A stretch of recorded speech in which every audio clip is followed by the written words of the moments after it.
La famille, bonjour. J'espère que vous vous portez bien. Quant à moi, ça va. Je viens ce matin déjà souhaiter bonne fête aux enseignants, ceux qui, ceux qui donnent de l'éducation à nos enfants. Je veux dire éducation scolaire, quoi. Parce qu'il y a aussi l'éducation qui se fait à la maison et à l'école. Ces enseignants apportent de la connaissance aux enfants. Donc, bonne fête. Là, c'est un jour consacré pour eux. La famille, vous vous rappelez, au début de notre aventure, je vous avais fait comprendre que si vous avez une préoccupation, si vous avez des questions, laissez-moi savoir en commentaire, je pourrais venir faire une vidéo là-dessus. Alors aujourd'hui, j'ai ouvert ma caméra pour faire une vidéo par rapport à un abonné qui me suit vraiment, qui m'a posé beaucoup de questions par rapport à la Turquie. Voilà. Et la manière que je vois ces questions, j'ai l'impression que soit il se prépare pour aller, peut-être pour voyager pour aller en Turquie, soit il a quelqu'un de la famille qui veut aller en Turquie. Donc, la personne veut s'enseigner un peu plus avant de s'engager, d'après ce qu'il ressent dans ces questions. Voilà. Donc, je demande aussi à ceux qui avaient des questions qu'ils n'ont pas pu poser, ou bien ceux qui sont intéressés par les petits détails que je vais donner dans la vidéo, laissez savoir en commentaire. Et pour ceux qui ne sont pas encore abonnés, abonnez-vous, laissez un like, un commentaire pour encourager. Ça renforce le lien et ça nous encourage à venir encore avec le contenu. Voilà.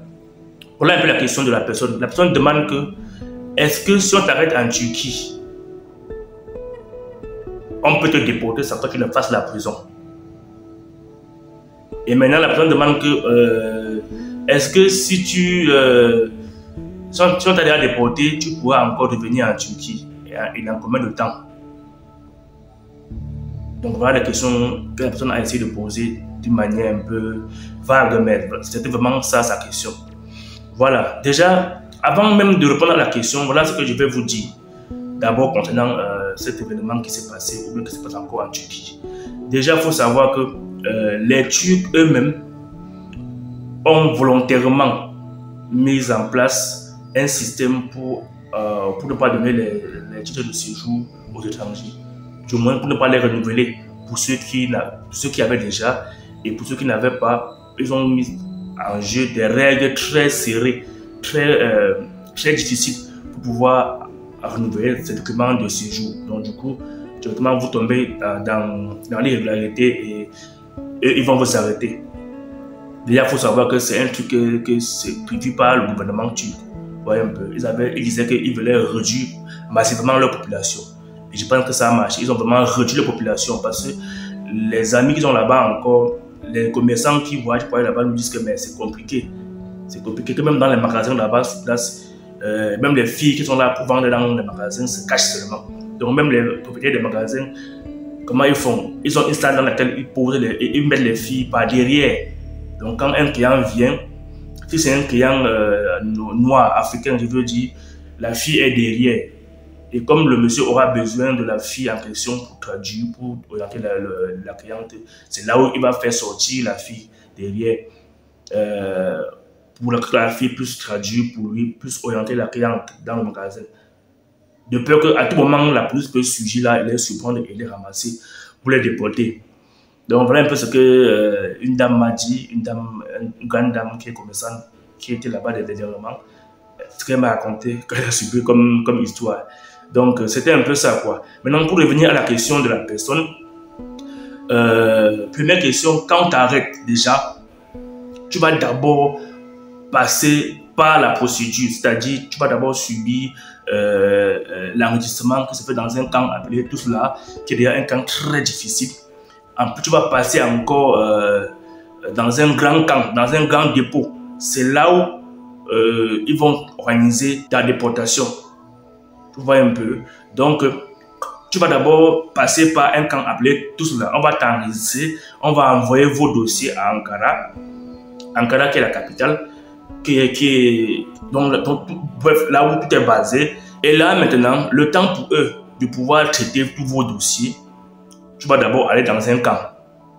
Là même, ils vont pouvoir pointer sur toi. Ils vont dire qu'ils t'ont nourri, ils t'ont logé, ils t'ont donné à manger, ils t'ont fait ci, ils t'ont fait ça. Vous voyez un peu, pour pouvoir prendre un peu l'argent sur toi avant de te faire déporter.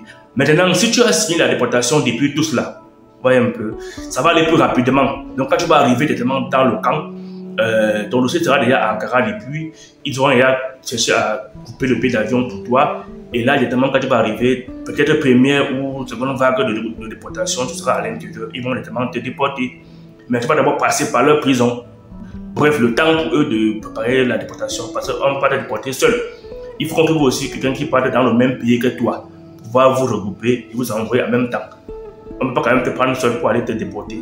Donc c'était un peu ça le système qu'ils avaient en place pour les déportations. Maintenant, comme je l'ai dit tout à l'heure, si tu as signé la déportation, ça va aller plus rapidement. Et même quand tu es dans le camp maintenant, tu peux dire non, tu veux rentrer après 1 ou 2 ou 1 mois, ils vont te faire déporter. Ça peut prendre 2 jours, ça peut prendre 3 jours, ça peut prendre 1 semaine ou 2 semaines. C'est juste le temps pour eux de te payer le billet d'avion pour pouvoir te déporter. Donc c'était un peu ça. Et maintenant, une fois qu'on t'a déporté,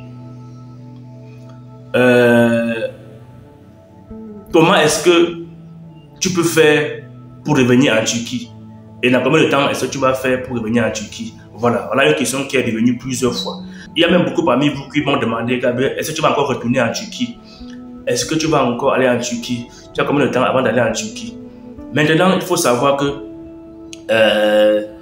quand tu es en Turquie, si tu avais d'abord les documents de la Turquie, ouais un peu, et que tu avais mis long en Turquie, les dossiers seront traités différemment. Si tu n'avais jamais eu les papiers de la Turquie, c'est-à-dire leur titre de séjour, ton cas sera différent. Ils vont te renvoyer, ils peuvent te donner 2 ans, 1 an, 3 ans sans plus revenir. Maintenant, si tu avais mis long en Turquie et que tu avais même déjà le document de séjour, les gens qui ont fait les 7 ans, les 10 ans, et là d'office c'est 5 ans. Donc le maximum c'est 5 ans. Parce que la durée d'un passeport normalement c'est 5 ans. Et chez eux même, dans leur système c'est 5 ans. Donc quand on te déporte, si tu as trop mis long en Turquie, voire 7 ans, 8 ans, 10 ans, sois sûr qu'ils vont te donner au minimum 5 ans. Maintenant, ceux qui sont encore nouveaux, qui ont fait 6 mois, 8 mois, 5 mois, 1 mois, 3 mois, qu'on a déporté, eux là, on peut leur donner 2 ans, 1 an pour revenir encore en Turquie. Et maintenant, le problème, c'est que quand on te déporte, on ne te dit pas la durée que tu vas encore faire pour revenir en Turquie. Parce que même ceux qui t'ont déporté, les policiers qui t'amènent ne savent rien par rapport à la durée que tu vas mettre avant de revenir encore en Turquie. Donc, quand ils t'ont déporté, tu ne connais pas. C'est le jour où tu pars maintenant demander encore le visa à l'ambassade de la Turquie dans ton pays. On te dit que non, tu as 2 ans, tu as 5 ans, tu as 1 an. Mais il faut savoir que le maximum c'est 5 ans. Voyez un peu, c'est 5 ans.